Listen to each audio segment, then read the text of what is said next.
Fredonia's gone to war. Each native son will grab a gun and run away to war. Slap, slap, here goes Joe. He's the along the streets of war. Hello everybody, it's the Lawn Gnome and welcome to the very first Throwback Day of 2016. Once again, if you don't know what the Throwback Day is, because a lot of you are new to my channel, this is the time where I actually go and take a look at a true classic film that I, in fact, have not seen. I can't call myself a true film appreciator and critic if I haven't seen some of the greatest films of all time that I know are some of the greatest films of all time. I definitely feel a whole lot more knowledgeable and worthy of you all because I had finally seen classics like Gone with the Wind, Lawrence of Arabia, and the original Psycho. So this year comes a whole new group of classics, modern classics, and cult classics. And today we're going to start off with a comedy classic from 1933. A true golden age when it comes to film, but also when it comes to comedy.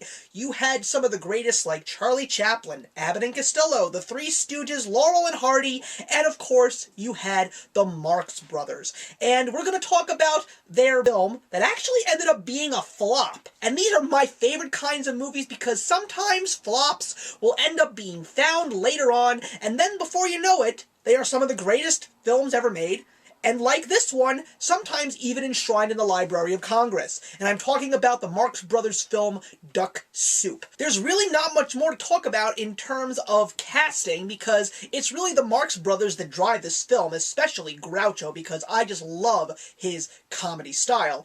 It's basically the story of a man named Rufus T. Firefly, who is asked to become the king, and during his brand new leadership, he's just being himself, this crazy hilarious kook, and then he encounters the villain of this film, Ambassador Trentino from Sylvania, and this guy is trying to create a coup to have the two nations go to war so he can conquer this nation. And Rufus T. Firefly and the other Marx Brothers characters, they're just being their amazingly comedic selves. It's a perfect blend of many different types of comedies that I truly like.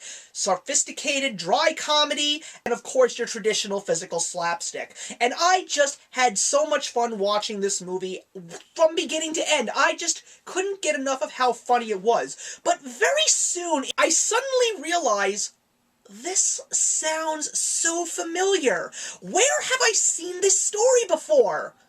And then it hit me. King Echo's mania, Phosphorambulamania.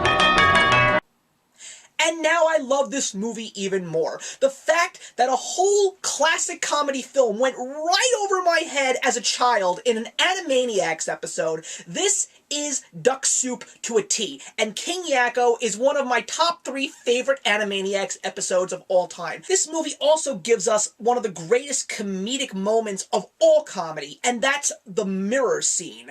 And you may remember it from old Bugs Bunny cartoons and other famous cartoons that basically parodied it from Duck Soup. If you truly love comedy, you want to truly see the beginnings of fantastic comedy that has been given to us for generations, you must see Duck Soup.